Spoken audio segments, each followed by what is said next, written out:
This isn't just digital money, it's a revolution. It's been called a bubble, a scam, a savior, and even the future of freedom. But what exactly is Bitcoin?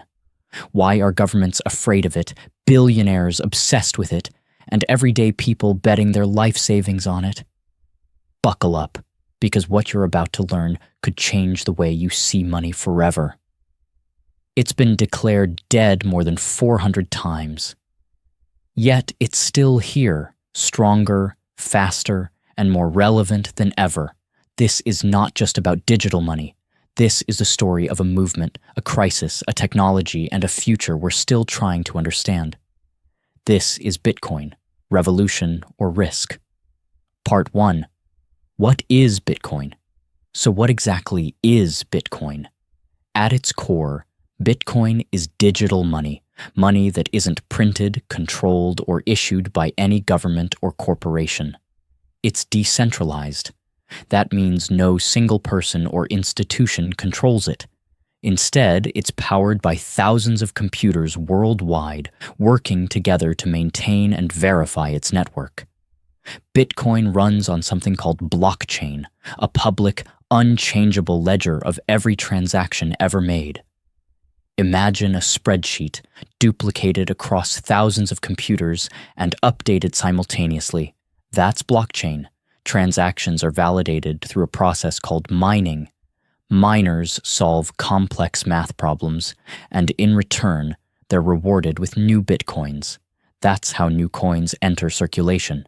And here's the kicker. Bitcoin has a hard cap of 21 million coins. That's all that will ever exist. No inflation. No printing more. Ever. It's money with rules, not rulers. Part 2. The origin story. Bitcoin didn't appear out of nowhere. It was born from a moment of global distrust. In 2008, the world was rocked by the financial crisis. Banks failed. People lost homes. Governments bailed out institutions while everyday people paid the price. Then, on October 31st, 2008, a white paper titled Bitcoin, a peer-to-peer electronic cash system, was posted to a cryptography mailing list. It was signed by Satoshi Nakamoto, a name that could belong to a man, woman, or group. To this day, no one knows for sure. Just 3 months later, in January 2009, the Bitcoin network came online. The first block, called the Genesis block, included a hidden message. The Times, March 1st, 2009, Chancellor on brink of second bailout for banks. That message was no accident. It was a quiet protest, a warning, a mission. In May 2010, the first real-world Bitcoin purchase occurred. Someone paid 10,000 BTC for 2 pizzas. Today, those pizzas would be worth hundreds of millions of dollars. Bitcoin had officially entered the world. Part 3. Who is Satoshi Nakamoto? For over 2 decades, brilliant minds tried and failed to create a viable digital currency. Then, in 2008, something changed. A name appeared on the internet: Satoshi Nakamoto. In August of that year, Nakamoto initiated an email exchange with Wei Dai, the creator of an earlier concept called B-Money. One of the messages read, "I was very interested to read your B-Money page. I'm getting ready to release a paper that expands on your ideas into a complete working system." Adam Back, inventor of Hashcash, had also noticed the similarities and directed Satoshi to Dai's work. Then, 2 months later, on October 31st, 2008, the white paper was released: Bitcoin, a peer-to-peer electronic cash system.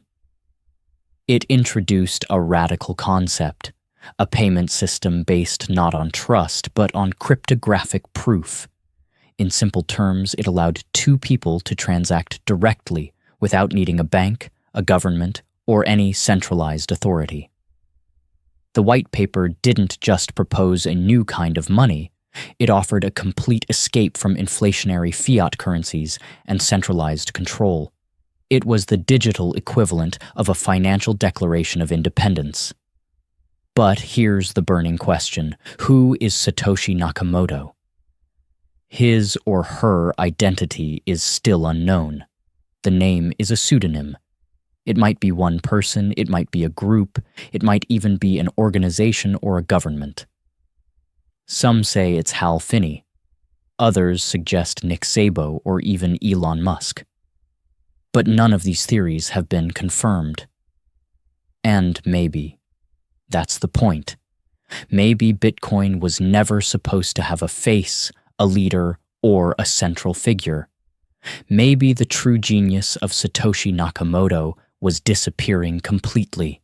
Part 4: The Rise and Chaos. Bitcoin's rise wasn't smooth. It was explosive, chaotic, and unpredictable.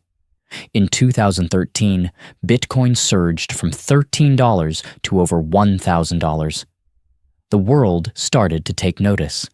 Then came the first crash. In 2017, Bitcoin captured the global imagination.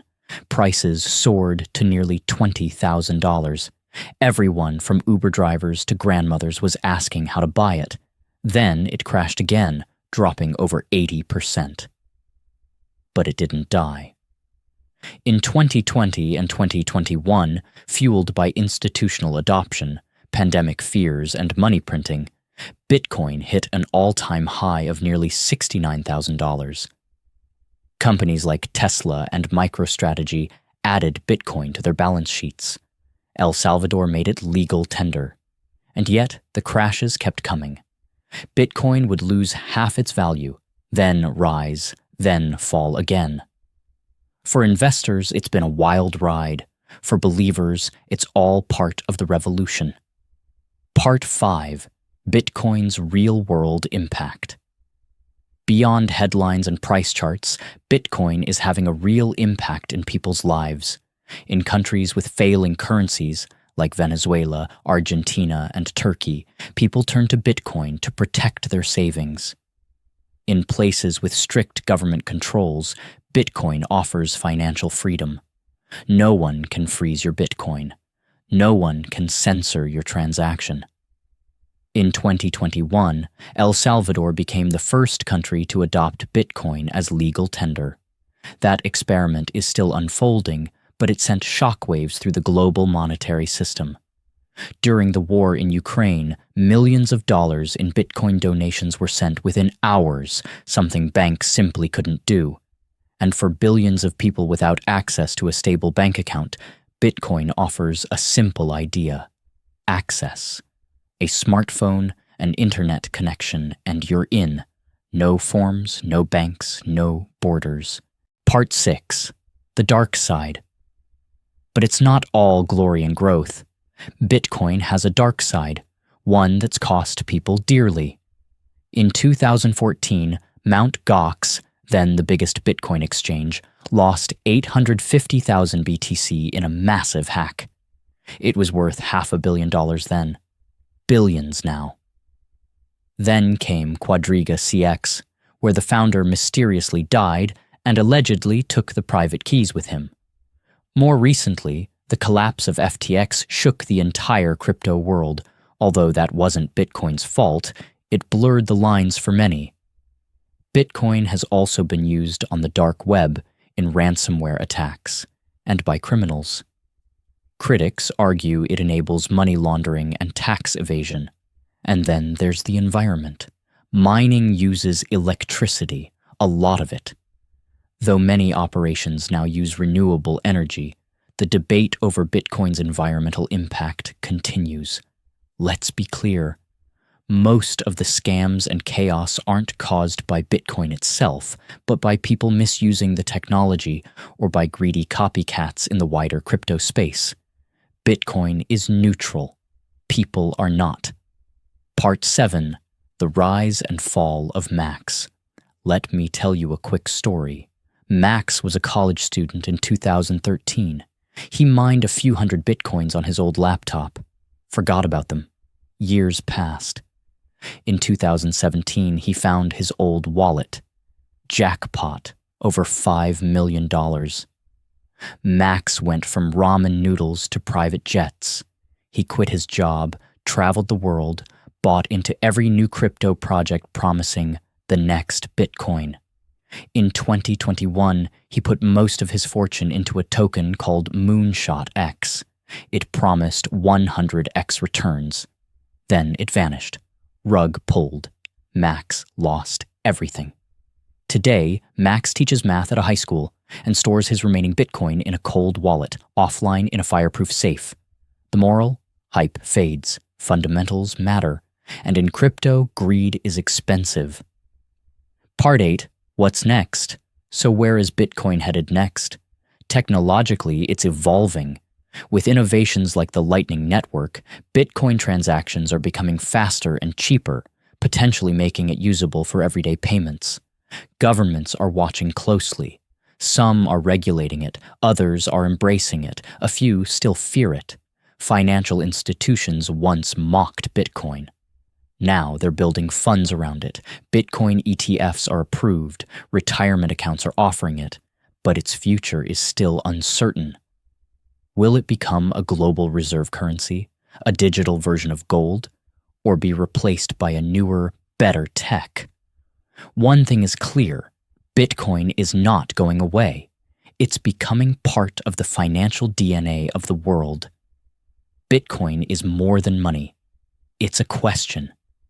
Can we build a financial system that's open, fair, and free from corruption? Can we separate money from politics, from borders, from control?